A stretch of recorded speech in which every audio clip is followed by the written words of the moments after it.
नमस्कार, आप देख रहे हैं प्रदेश का सबसे भरोसेमंद news channel India news Uttar Pradesh Uttarakhand. मैं हूं आपके साथ ममता तिवारी।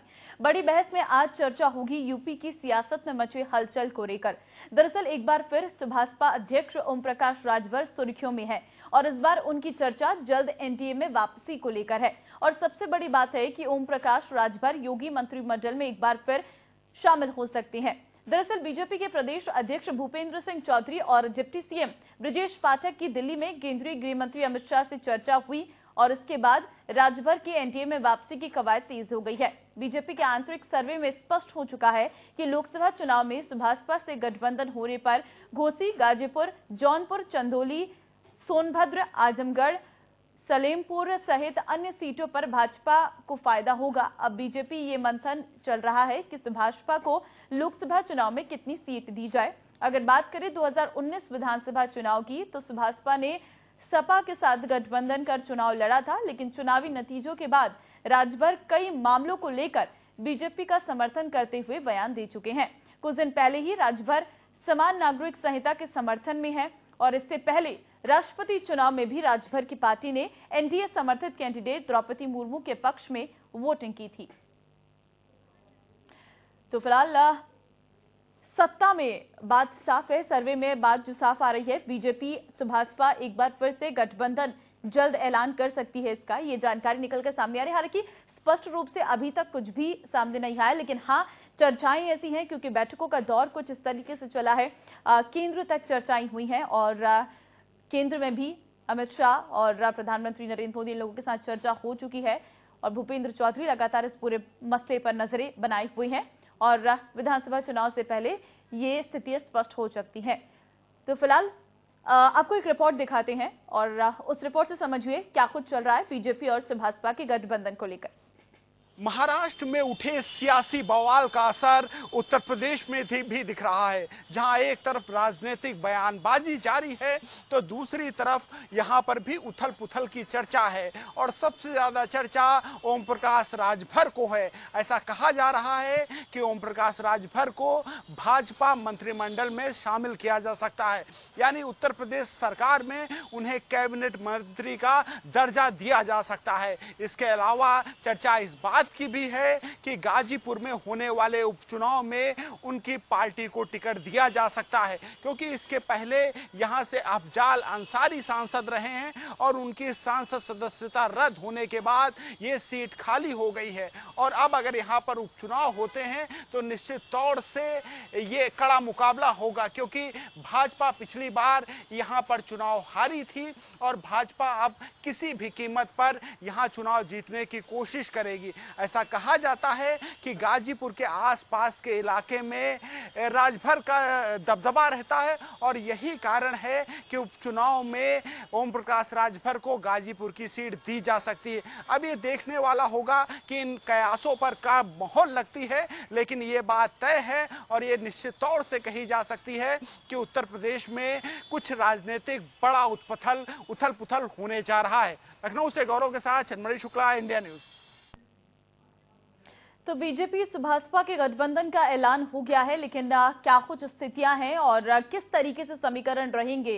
खास मेहमानों का पैनल हमारे साथ है, चर्चा कर लेते हैं इसी विषय पर। संजय चौधरी, प्रवक्ता भारतीय जनता पार्टी से चंचल कुमार हमारे साथ इस वक्त है, समाजवादी पार्टी से प्रवक्ता सुनील अक्रवांशी, प्रवक्ता सुभाषपा से हमारे साथ है, अनिल शर्मा, प्रवक्ता कांग्रेस के साथ हमारे साथ है। तो सभी खास मेहमानों का फिलहाल बहुत धन्यवाद हमारे साथ जुड़ने के लिए। सुनील जी, आपके साथ ही चर्चा की शुरुआत करते हैं। आपसे जानना चाहूंगी, क्या इस वक्त सुभाषपा और जो भाजपा के गठबंधन की चर्चा चल रही है, इससे पहले तो सुभाषपा ने पूरी तरीके से इनकार कर दिया था कि हाँ, राजभर नहीं मिले योगी आदित्यनाथ के साथ, लेकिन अब तो मुलाकात बहुत, चर्चाओं का जोर बहुत आगे बढ़ गया है, अब तो केंद्र तक बात पहुंच गई है। अब मैं क्या समझू इसको? नहीं, देखिए, बहुत सी चीजें ऐसी हैं जो अभी बिल्कुल सामने नहीं आई हैं और उनकी चर्चाएं शुरू हो गई हैं। सोहेल देव भारतीय समाज पार्टी के राष्ट्रीय अध्यक्ष माननीय श्री ओम प्रकाश राजभर ने देश हित के लेकर जो भी मुद्दे आए हैं, चाहे वो धारा 370 का मुद्दा हो, चाहे आपके अभी महामहिम चुनाव को लेकर वोट देने का मामला हो, या अभी जो यूसीसी का मामला है उस पर हो, तो कहीं ना कहीं सोहेलदेव भारतीय समाज पार्टी देश के मुद्दे को लेकर केंद्र के साथ में रहने का काम करती है। अब रही बात केंद्र के रहने के साथ में, तो इसका मतलब ये नहीं हुआ कि हम एनडीए में जा रहे हैं। ये सिर्फ और सिर्फ हवाओं का जो है दौर जारी है। इसमें लेकिन ये कोई तथ्य हवाएं नहीं भी है। आपकी पार्टी के साथ क्यों उड़ रही हैं सुनील जी? नहीं, अब ये उड़ रही हैं, कहां से आ रही हैं, कहां से नहीं आ रही हैं। सोहेलदेव भारतीय समाज पार्टी के राष्ट्रीय अध्यक्ष जी ने साफ कहा है कि हम उन शोषित, वंचित, पिछड़े, दलित, आदिवासी लोगों की लड़ाई लड़ने का काम कर रहे हैं जिनको आज तक आजादी के बाद अभी तक हिस्सेदारी नहीं मिली है। तो आज अभी हमें सत्ता का लालच होता तो हम सत्ता को छोड़कर ही नहीं जाते। 2017 में तो हमारे राष्ट्रीय अध्यक्ष माननीय श्री ओम प्रकाश राजभर जी कैबिनेट मंत्री बन गए थे। हम लोग भी आयोग में मेंबर थे और भी हमारे साथी चेयरमैन थे। तो सत्ता की तरफ नहीं, जो आज शोषित वंचित की लड़ाई कोई भी लड़ने को तैयार नहीं। आज बहुत सी ऐसी जातियां हैं जिन जातियों के बारे में लोग जानते भी नहीं कि कौन सी जातियां हैं, ये पिछड़े में आती हैं, दलित में आती हैं, आदिवासी में आती हैं। उन जातियों के बारे में किसी ने भी नहीं सोचा। अगर किसी व्यक्ति ने सोचा, किसी राजनेता ने सोचा, तो उनका नाम है राष्ट्रीय अध्यक्ष माननीय श्री ओम प्रकाश राजभर जी।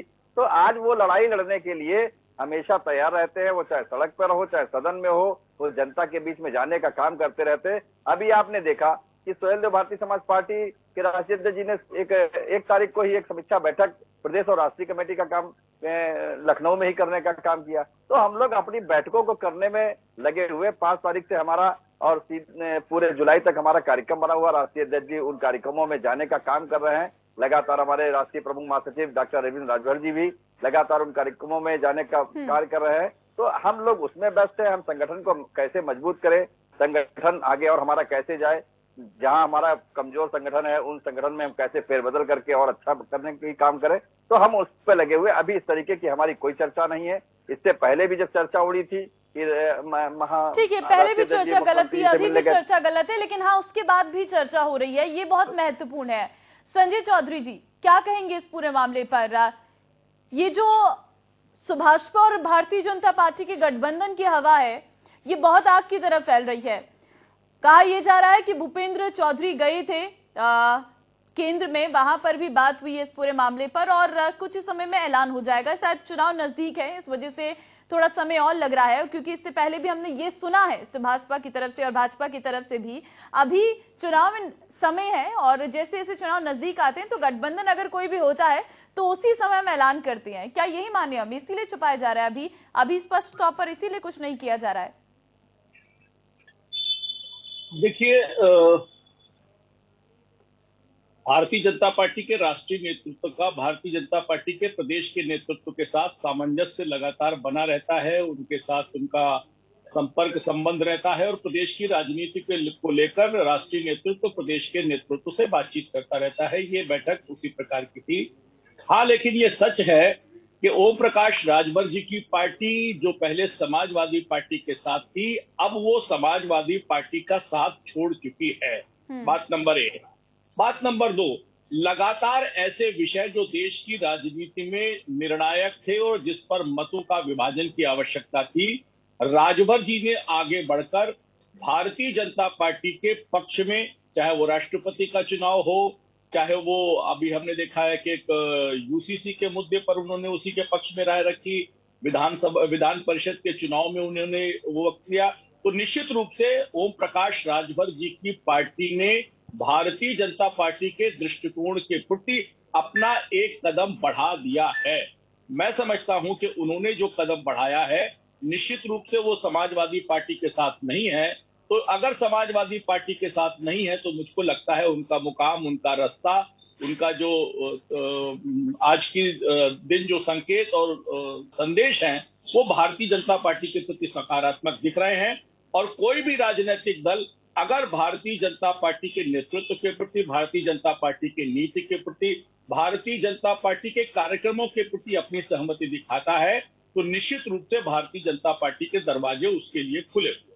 ठीक है, दरवाजे उसके लिए खुले हुए हैं और ये आपकी बातों से भी लग रहा है कि कितने हद तक आप संतुष्ट हैं सुभाषपा और एनडीए के गठबंधन को लेकर। फिलहाल लौटती हूँ चंचल कुमार जी, सुभाषपा आपसे अलग हुई और कहीं ना कहीं जब साथ थे तो अच्छा एक सामंजस्य बैठा था, लेकिन जो भी आप लोगों के बीच में कारण रहा, पार्टियां अलग अलग हो गई। अब जब आप तीसरे मोर्चे की तैयारी कर रही हैं, क्या आपको नहीं लगता कि जो क्षेत्रीय दल हैं वो बहुत जरूरी होते हैं अगर हमें एक राज्य में चुनाव लड़ना है, तो वो भी लोकसभा का चुनाव, और वो भी भारतीय जनता पार्टी जिस वक्त सत्ता में है उससे मुकाबला करना है। तो आप लोगों की कोई चर्चाएं नहीं हुई? तो देखिए, दो चीजें हैं। अभी सुनील भाई ने बहुत अच्छी बात कही है कि जिस तरीके से भाजपा पिछड़ों दलितों की बात उठाती रही है, उनकी चर्चा करती रही है, मुझे बड़ा अच्छा लगा कि उन्होंने बहुत सही बात कही कि जो बीजेपी का जो विचारधारा अलग है, हमारा विचारधारा अलग है, ऐसा कुछ नहीं है। अगर ये अच्छा है तो अच्छा है। अगर ये सही बात अगर जो कह रहे हैं सुनील भाई, बहुत सही है। लेकिन जिस तरीके से आदरणीय ओम प्रकाश राजभर जी लालायित है बीजेपी में जाने के लिए, अभी देखते होंगे आए दिन बराबर इनके नेताओं से मिलना, इनको मिलना, उनको, लेकिन कुछ मजबूरी है बीजेपी के नेता जिनको नहीं आने देना चाहते हैं। दूसरी चीज, दो बातें निकल के आई। अभी सुनील भाई ने बहुत अच्छा एक्सप्लेन किया और मैं इनकी बातों से 100% सहमत हूं।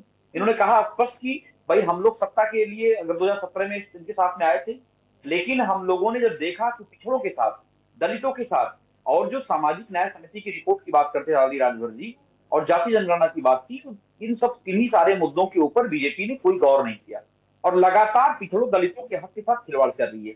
तो अगर ऐसा करते हैं राजभर साहब, तो ये सवाल जरूर उठेगा कि भाई आपने सब साथ क्यों छोड़ा था। बीजेपी के चाल चल चेहरा में परिवर्तन नहीं आया है, और जबकि वो 2 कदम और आगे बढ़ करके पिछड़ों दलितों के हक के साथ अन्याय कर रही है। मैं आपको एग्जाम्पल बताता हूं।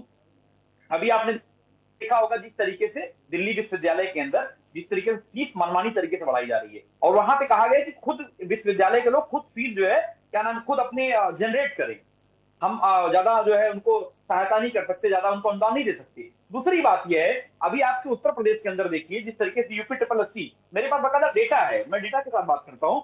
यूपी ट्रिपल एससी का जो है, जो था अपना जनरल में जो सीटें थी और ओबीसी के जो सीटें थी, केवल 9% आरक्षण देने का काम किया गया। दूसरा मेरे पास डेटा है आपको दिल्ली विश्वविद्यालय के अंदर जो है एक किरोड़ीमल कॉलेज है, 25 लोगों को शॉर्टलिस्ट किया गया इंटरव्यू के लिए, 25 के 25 जनरल के थे। तो सवाल यह है कि ये सब सारी बातें जानते हुए अगर ओम प्रकाश राजभर जी पिछड़ों के साथ अगर अन्याय करने का काम करेंगे, तो राजभर समाज के लोग खुद उन्हें जो है बर्दाश्त नहीं कर पाएंगे। दूसरी बात मैं कहना चाहता हूँ, और आपने देखा अभी आदरणीय प्रधानमंत्री जी ने अभी चंद दिन पहले अभी जो है शहडोल में उन्होंने बोला है कि अगर जो है नेशनल करप्ट पार्टी एनसीपी बोलते थे, अगर जो है आपको सुप्रिया सुले यानी क्या नाम इनका शरद पवार जी की बेटी को वोट देना है तो आप एनसीपी को वोट करिए, स्वर्गीय मुलायम सिंह यादव जी के बेटे को वोट देना है तो सपा को वोट करिए। इसी तरीके से बोलेंगे कि ओम प्रकाश राजभर के बेटे अरविंद और अरुण राजभर को वोट देना है तो सुभाषपा को वोट करिए। ये सब सारी बातें सुन करके और राजभर साहब जाना चाहते हैं उनके साथ। तो भाई अब उनके समाज में तो मैं मिलता रहता हूँ बराबर राजभर समाज से, हमारे बारे कभी काफी लोग करीबी मित्र भी हैं, काफी अच्छे साथी भी हैं। लेकिन जो राजभर साहब की जो क्रिया दो साल पहले थी और आज के समय में लोग उल्टा दाव पड़ रहा है। आपको हम बताएं कि आज के समय में हालत यह है कि लोग सवाल कर रहे हैं राजभर जी से कि अगर आप बीजेपी के साथ जाते हो तो किस मुंह से जाओगे आप, क्या कह के जाओगे अपने समाज के लोगों को, क्या बताओगे कि जो दलितों के साथ अन्याय करने वाली पार्टी है, ये वही पार्टी है, ये वही समाजवादी पार्टी के प्रवक्ता बोल रहे हैं जिनके साथ आपका गठबंधन था जो किसी कारणों की वजह से टूट गया, और उनका साफ तौर पर यह कहना है कि अगर आप भारतीय जनता पार्टी के पास जाते हैं, साथ जाते हैं, तो किन कारणों से जाते हैं और किस तरीके से, क्योंकि आप तो बोल रहे हैं कि उनकी विचारधारा और आपकी पार्टी की विचारधारा अलग है। मैं आप फटाफट से जवाब दीजिए, फिर अनिल शर्मा के पास जाएंगे। नहीं, देखिए, रही बात लीडरों से मिलने की, रही बात मुख्यमंत्री जी से मिलने की या उप मुख्यमंत्री जी से मिलने की या माननीय दयाशंकर जी से मिलने की, तो सबसे बड़ी बात ये बता दें, सुहेलदेव देव भारतीय समाज पार्टी के राष्ट्रीय अध्यक्ष के साथ साथ वो एक विधायक भी है अपनी क्षेत्र से, और अपने क्षेत्र की जनता के लेकर भी कई मुद्दे ऐसे होते हैं जिनको लेकर जो है जाने का काम करते हैं, और नेता प्रतिपक्ष भी है। तो हमारे जो विधायक है उनकी भी तो काम होते हैं, उनके क्षेत्र में भी तो काम होते हैं। तो रही बात मिलना मिलाना, इससे लेकर हम गठबंधन करने नहीं जा रहे हैं अभी, और गठबंधन 2024 में राष्ट्रीय अध्यक्ष जी ने कहा है करेंगे।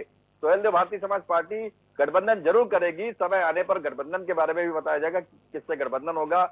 आज हम तो लगातार कह रहे हैं कि क्या उत्तर प्रदेश में बहन जी से आप बात नहीं कर रहे हैं, अखिलेश जी तेलंगाना जाने का काम कर रहे हैं, बहन जी से बात आप नहीं कर रहे हैं, आप महाराष्ट्र जाने की बात कर रहे हैं, आप पश्चिम बंगाल जाने की बात कर रहे हैं। ये बताइए, उत्तर प्रदेश में सबसे ज्यादा सीटें हैं, उत्तर प्रदेश ही केंद्र की राजनीति का रास्ता है, मगर आप यहाँ की जो वोट है, आज सुहेलदेव भारतीय समाज पार्टी के पास वोट है, समाजवादी पार्टी को उनसे बात करनी चाहिए, बहुजन समाज पार्टी के पास वोट है, समाजवादी पार्टी के राष्ट्रीय अध्यक्ष उनको बात करनी चाहिए। आप उनसे बात नहीं कर रहे हैं। और रही बात मिलने की, तो मिलने के लिए तो रामगोपाल यादव जी भी मिलने जाते हैं। अब उनके यहाँ मिलने जाते का मतलब रामगोपाल यादव जी जो है तो आज जो पिछड़ों की लड़ाई सच में लड़ने का काम किया जा रहा है वो सोहेल देव भारतीय समाज पार्टी लड़ रहे। आप ठीक है, मैं लौटती हूँ आप सभी के पास। इंडिया न्यूज संवाददाता ने ओम प्रकाश राजभर से खास बातचीत की है, जरा वो सुनिए आप। कल देर शाम से सुगबुगाहटें तेज हुई। उत्तर प्रदेश सरकार के कई सारे मंत्री और कई सारे सांसद अचानक दिल्ली दरबार पहुंचे। उस बीच ये भी बात आने लगी सामने सूत्रों के मुताबिक कि ओम प्रकाश राजभर कैबिनेट मंत्री बन सकते हैं और उनके बेटे अरुण राजभर अफजाल अंसारी की गाजीपुर सीट से लोकसभा के टिकट पर बाई इलेक्शन में चुनाव लड़ेंगे। इस पर समझौता हो गया। ये बात आपको पता चली?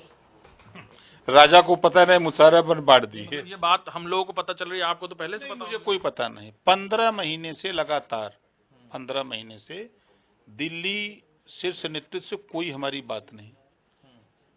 एक बार गए थे, काम था, एक आदमी को बड़ा काम था, उसी के चक्कर में गए थे मिलने, काम भी नहीं हुआ उसका। और यहाँ मिलते हैं, मुख्यमंत्री से मिलते हैं, डिप्टी सीएम से मिलते हैं, परिवहन मंत्री से मिलते हैं, जल मंत्री से मिलते हैं, इन लोग मिलते रहते हैं। अभी कुछ देर पहले शिवपाल यादव ने बहुत तीखी टिप्पणी की। उन्होंने कहा कि आप संजय निषाद और ये सारे लोग बहुत हल्के लोग हैं, इनकी कोई पार्टी नहीं, इनका कोई धर्म नहीं, ये कहीं भी लाभ के लिए चले जाएंगे। आने वाले वक्त में अगर ये नहीं मानेंगे, कैबिनेट मंत्री दोबारा बन सकते हैं, तो जहूराबाद आऊंगा मैं। तो मना कौन कर रहा है? जाना चाहिए ना, उनको जाना चाहिए। जो हमको कह रहे हैं, समाजवादी पार्टी के वर्तमान मुखिया जब मकान अलॉट हुआ बड़ा वाला और सिक्योरिटी मिली, तब उन्होंने कहा था कि बी टीम हो गए हैं बीजेपी के। कहा था ना अखिलेश जी ने। और सदन के अंदर भी ये बात हो गई थी, तो दूसरे को क्या कह रहे हैं? तो सुना आपने, साफ तौर पर यहाँ पर ओपी राजभर कुछ भी स्पष्ट कहते हुए नजर नहीं आ रहे। उनका ये साफ तौर पर कहना था कि केंद्र से अभी हमारी कोई मुलाकात नहीं हुई है, 15 महीने तक हमारे बीच में इस बीच कोई मुलाकात नहीं हुआ है। तो यहाँ पर तो वो अपने आप को कहीं ना कहीं स्पष्ट साफ तौर पर कर रहे हैं, लेकिन हाँ, समाजवादी पार्टी पर जरूर हमला बोलते हुए नजर आ रहे हैं। खास मेहमानों का पैनल लगातार हमारे साथ बना हुआ है, उनसे इस पर चर्चा कर लेते हैं। अनिल शर्मा जी, अब आपके पास आऊंगी। अनिल शर्मा जी, भाजपा का अपना एनडीए के साथ गठबंधन चल रहा है, आपका कांग्रेस पार्टी का और समाजवादी पार्टी, क्योंकि अगर तीसरा मोर्चा तैयार हो रहा तो समाजवादी पार्टी भी आप लोगों के साथ ही है। तो उत्तर प्रदेश के इलेक्शन को किस तरीके से लड़ने वाले हैं? ममता जी, गठबंधन की जोड़ तोड़ की राजनीति के लिए भारतीय जनता पार्टी सर पर चारों तरफ हाथ पैर मार रही है। सुहेलदेव समाज पार्टी के सम्मानीय राष्ट्रीय अध्यक्ष ओम प्रकाश राजभर जी ने अभी स्पष्ट तौर पर मना कर दिया और भाजपा वाले ताल ठोक रहे हैं कि वो गठबंधन के लिए तैयार हैं, एनडीए में जाने की हवाएं उड़ा रहे हैं। भाजपा अफवाह की राजनीति करती है, समीकरण बदलने के लिए कुत्सित प्रयास करती है, जोड़ तोड़ की राजनीति पर उतरी हुई भाजपा। और भाजपा इस वक्त जो राजनीति कर रही है वो केवल भटकाव की राजनीति है। उत्तर प्रदेश में ही नहीं, पूरे भारतवर्ष में विपक्ष एकजुट है और एकजुटता की वजह से भारतीय जनता पार्टी की जो आंतरिक स्थिति है वो बड़ी विकृत हो चुकी है। भाजपा के प्रवक्ता जब जनता की मूलभूत समस्याओं का मामला होता है तो डिबेट से नदारद होते हैं। कई चैनलों पर आप बात करके देख सकते हैं, जब मूलभूत समस्या पर, चाहे बिजली की समस्या पर डिबेट हो, पानी की समस्या पर डिबेट हो, किसान की समस्या पर डिबेट हो, तो इस तरह की कोई भी जनता से जुड़ी हुई कोई समस्या हो तो इनके नेता, इनके प्रवक्ता उन डिबेटों से नदारद दिखाई देते हैं और उनकी जगह पर राजनीतिक विश्लेषक के रूप में चोला पहनकर कुछ लोगों को भेज दिया जाता है। रही बात उत्तर प्रदेश से चुनाव की, उत्तर प्रदेश में गठबंधन जो हो रहा है, विपक्ष का एकजुटता हो रही है और बहुत अच्छी सीटों के साथ हम लोग सपा और अन्य दलों के साथ जो एकजुटता हमारी है उसके साथ हम लोग बड़ी ताकत के साथ उभरने वाले हैं। और इसका आंतरिक सर्वे भारतीय जनता पार्टी खुद करा चुकी है, अपनी अंतरात्मा में देखे उससे तिलमिलाई हुई है और बुरी तरह से। और उसकी स्थिति यह है कि भारतीय जनता पार्टी को पूरे उत्तर प्रदेश में से 20 सीट भी नहीं मिल रही। ये उनका खुद का सर्वे, हमारा सर्वे नहीं, भारतीय जनता पार्टी की आंतरिक एजेंसियों का। दूसरी बात, इससे पहले भी उत्तर प्रदेश में अपना दल से, अनुप्रिया पटेल जी की पार्टी से, निषाद पार्टी से, प्रगतिशील समाजवादी पार्टी से, जो अब प्रगतिशील समाजवादी पार्टी सपा में विलय हो चुकी, सामाजिक न्याय नवलोक पार्टी, राष्ट्रीय जलवंशी क्रांति दल, मानव क्रांति दल और पहले सुभा सपा से भी इनका गठबंधन था।